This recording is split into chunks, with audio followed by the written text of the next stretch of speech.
Perkenalkan, nama saya Marcelin Soferian Trinometa. Saya dari kelas F Prodi PAK. Di sini saya akan menjelaskan tentang agama dan masyarakat Indonesia sebelum masuknya ke Kristenan.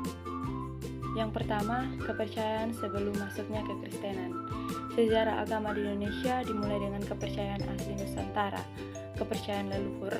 Sebelumnya agama-agama besar masuk, masyarakat Nusantara memiliki kepercayaan leluhur yang beragam, termaksud animisme dan dinamisme, yang memandang roh sebagai bagian penting dari alam. Terdapat organisasi yang bernama Kapitayan yang didirikan oleh R.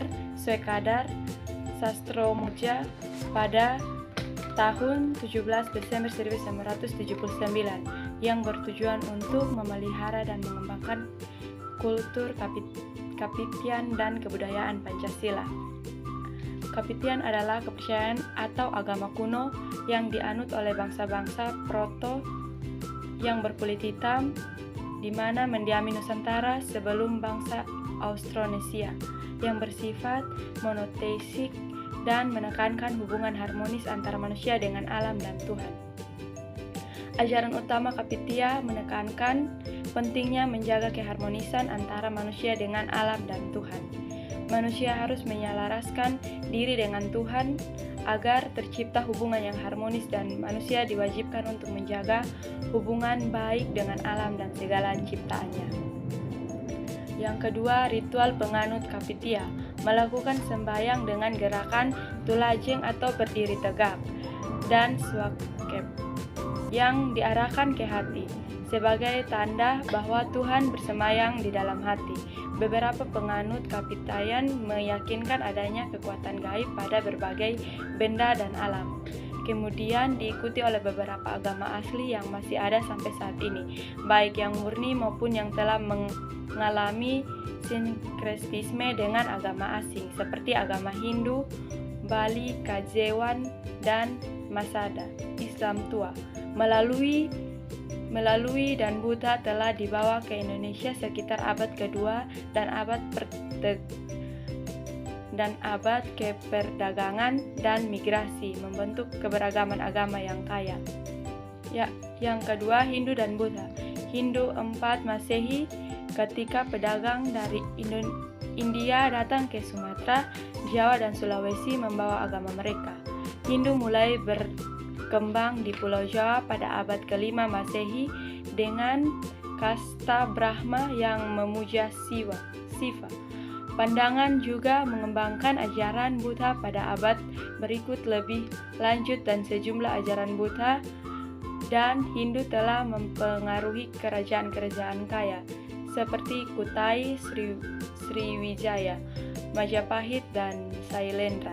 Sedangkan Islam masuk ke Indonesia pada abad ke-14 Masehi. Berasal dari Gujarat, India, Islam menyebarkan sampai pantai barat Sumatera dan kemudian berkembang ke timur pada Pulau Jawa. Pada periode ini terdapat beberapa kerajaan Islam, yaitu Kerajaan Demak, Panjang Mataram, dan Batren. Pada akhir abad ke-15 Masehi atau 20, kerajaan Islam telah dibentuk mencerminkan dominasi Islam di Indonesia. Yang ketiga, masuknya kekristenan di Indonesia. Sejarah mencatat masuknya kekristenan di Indonesia dimulai pada abad ke-16 dengan penyebaran agama Katolik oleh Portugis. Belanda kemudian membawa agama Protestan pada awal abad ke-17. Bangsa Portugis membawa agama Kristen Katolik ke Indonesia pada awal abad ke-16. Kedatangan Portugis ke Indonesia awalnya bertujuan berdagang, tetapi mereka juga menyebarkan agama Kristen Portugis, mendirikan benteng pertahanan di Ternate pada tahun 1522 yang menjadi pusat kekuasaan dan misi Portugis. Salah satu misionaris Portugis yang pertama kali sampai di Maluku adalah Simon Vaz pada tahun 1534. Belanda membawa agama Kristen Protestan ke Indonesia pada tahun 1575. Belanda menyebarkan agama Kristen melalui jeding, yaitu perkembangan Injil yang dilakukan oleh pemerintah Belanda. jadi mulai masuk ke Indonesia pada tahun 1613 di Nusantara Tenggara Timur. Perubahan pentingnya terhadap agama-agama juga terjadi sepanjang era Orde Baru antara tahun 1964 dan 1965. Ketegangan antara PKI dan pemerintah Indonesia bersama dengan beberapa organisasi mengakibatkan terjadinya konflik dan pembunuhan terburuk di abad ke-20. Yang ketiga, konsep beragam hubungan antara manusia. Konsep agama dan hubungan antar manusia adalah ajaran kebaikan yang mengatur kehidupan manusia dan mengarahkan kepada kebaikan bersama. Agama juga berperan dalam bentuk hubungan sosial manusia. Agama mengajarkan nilai-nilai kebaikan seperti persaudaraan, tolong-menolong. Agama mengajarkan untuk berbuat baik kepada sesama umat manusia. Dan kesimpulan dari tema tersebut adalah sebelum masuknya kekristenan ke Indonesia, masyarakat di Nusantara telah memiliki sistem kepercayaan dan kaya dan beragam. Kepercayaan animisme dan dinamisme mendominasi banyak suku dengan keyakinan bahwa roh nenek moyang dan kekuatan gaib berperan dalam kehidupan sehari-hari. Selain itu, pengaruh agama-agama besar dari luar seperti Hindu dan Buddha juga telah mengakar kuat di beberapa wilayah, terutama di kerajaan-kerajaan besar seperti Sriwijaya dan Majapahit.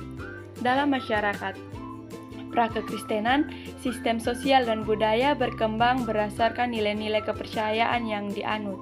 Misalnya, dalam kerajaan Hindu dan Buddha, konsep dhamma dan karma mempengaruhi tata kehidupan, termasuk sistem kasta dan struktur pemerintah. Selain itu, para pemimpin spiritual dan raja dianggap sebagai titisan dewa atau memiliki hubungan dengan kekuatan supernatural, sehingga memiliki peran penting dan menjaga keseimbangan sosial dan politik. Sekian dari video saya dan terima kasih.